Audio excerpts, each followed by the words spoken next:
Internet, Eric here. Well, I say this a lot lately, but it's been a while since I did one of these. Life and work and bullshit in general has been keeping me busy. But thank you to people that have stuck with me. I am still going through the Alien franchise, the Ripley version, I guess you would say, Ripley universe. And today I am going to talk about a movie that seems like majority dislike. I don't, obviously. We're going with Alien 3 today. Now, if you're new to my channel, welcome. I discuss plot spoilers, blah, blah, blah, blah, blah. This movie came out in 93, I think. The year will be in the title. I don't know timeline-wise when this takes place following Aliens, but the basic plot of this is Ripley and Hicks and Newt and half a bishop, their ship, as the alien queen was defeated, their ship that they were in space obviously crash lands into on this planet that has a prison compound on it, all male. Hicks is killed, Newt is killed, Bishop is considered unrepairable, so they throw him in the trash. And it's Ripley dealing with all these criminals, murderers, rapists, what have you. And of course, an alien was on board. It happened like a facehugger was on board. It happened when the alien queen fought Ripley in part two, blah, blah, blah. And hilarity ensues. There is also a side plot, or a B plot, I guess you would say, where Ripley, they find out she has one growing inside of her. And then she has to deal with that while dealing with the alien inside the prison, I guess you would say. Really like this one. David Fincher. He hasn't made a movie I haven't liked. I haven't seen all of his stuff, but Seven is is in my top two movies of all time. At number two.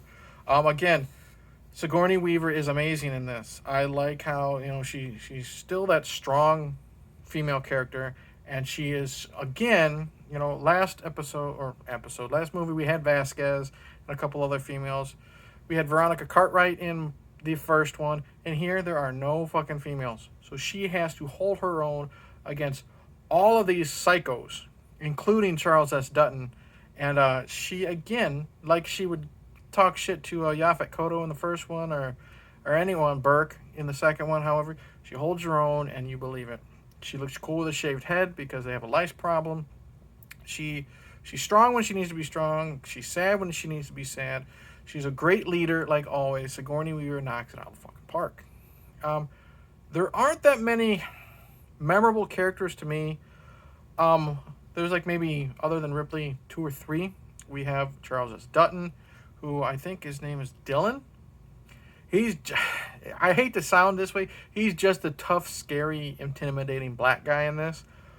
But he's so good at it, and you buy everything he says. He himself is a good leader. One of my favorite scenes in this whole movie is he gives this huge speech about, this thing is killing every one of us. You're all going to die anyways. You're going to go die fighting this thing, or you're going to go die on your fucking knees like a bitch. He says it. Frenzy and I discussed this on Two Bearded Losers, and this is kind of like a Shakespeare movie with all of these, not soliloquies or speeches or what have you. Charles S. Dutton nails this fucking movie. He is so good. You want to watch him every time he's on screen. And he builds up a respect with Ripley because they're going to rape her in one scene. He comes to her rescue, and so there's a respect there when he finds out that she wants to die because of she's carrying this alien inside her. He said he thinks about it. He's like, no, we're going to use this because she was at first thought to have been was going to be attacked by the alien, but it sensed the alien inside of her and left her alone. So Dylan uses that as he's like, we can use you to get to this thing. And then he has this one cool line.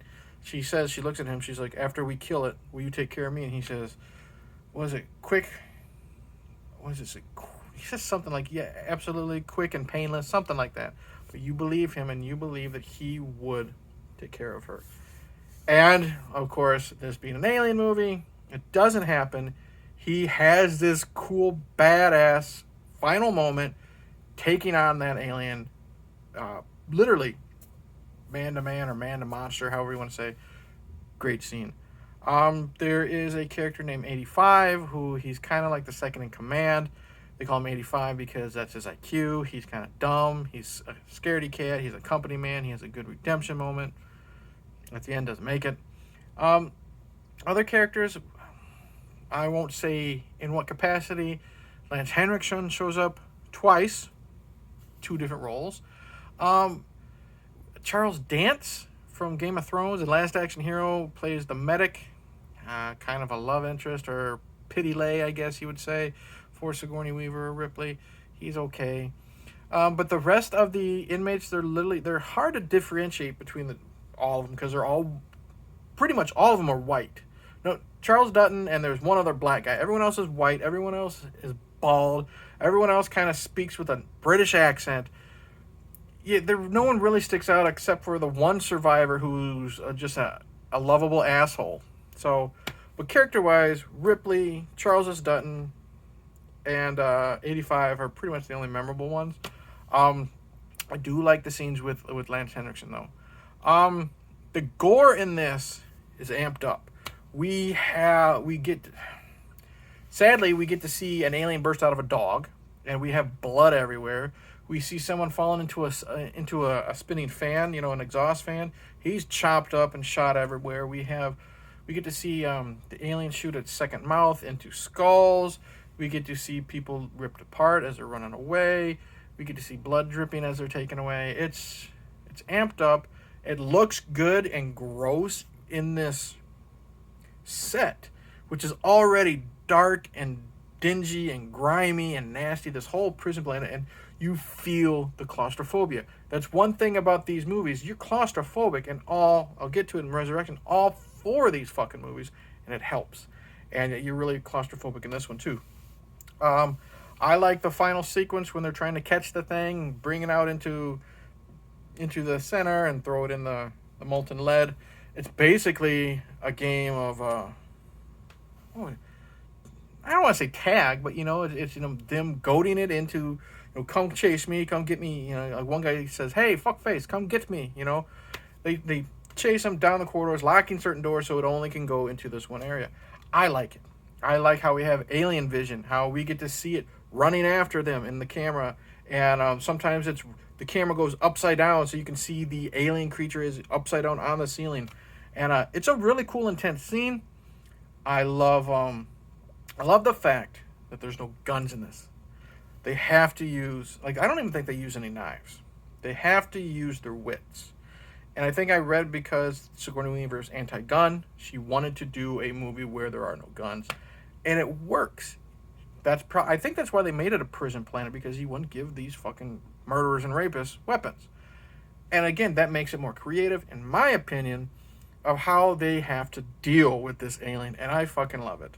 I love the way Ripley is taken care of at the end of the film, with the alien inside her. I'll leave that for the few people that haven't seen this movie. I like it a lot. I like the last thing we hear in the movie. That is cool. If there's only really complaints about this film, other than the fact that a lot of these characters, like I said, you can't tell them apart.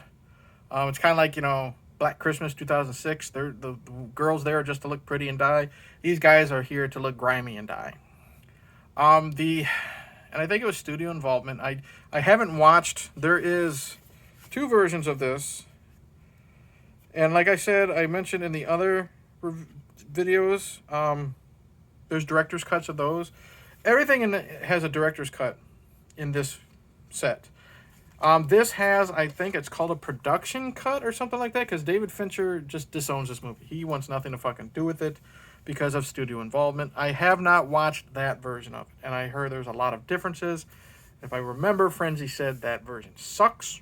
Maybe I'll do a comparison video. I've done a couple comparison videos. I did one on Rocky 5. I remember that. But anyways, studio involvement, I think, cut a lot of the budget, and the CGI on the alien looks like trash. They had miniatures, with the little sticks things, and they made it run and however it did, and then they put it into the film. It looks like garbage. It's awful. It's distracting. It's even more distracting on Blu-ray. It's like even like one of the best scenes is after the alien takes out Charles Dance, and it pops up on Ripley. We've all seen it in the trailer, like when it's face to face with her, and she's shivering and she's scared, and then it sniffs her, and then the tongue, the second mouth tongue, whatever, comes out and gets her, because that alien's fucking there. It looks great, but when it like just walks up to her, it's hot garbage. I do like how the alien kind of takes the form or the characteristics, like running wise, of a dog because it came out of a dog. I absolutely fucking really enjoy this one. I enjoy it a lot. I don't know why a lot of people hate it. I think a lot of people hate it because they got rid of Hicks and Newt. What else could they have done is the thing. I was recently on Night Watch Zone and we talked about The Fly 2 and how Gina Davis's character dies in childbirth in the very beginning of the movie. Sorry, spoilers, deal with it. Came out in 89, okay? And I said I was okay with it because her story was told in the first movie. There's really nothing else you can really tell with Hicks and Newt in this one. They say Neil Blomkamp has a script. Oh, well, too bad. It's never going to get made. Deal with it. So, I like how Ripley is alone and she's got no one. She got laid by Charles Dance and he's killed. So, that's like a brief relationship. She literally is all alone with these psychopaths and a fucking alien. Love it. So, I don't understand why a lot of people hate it.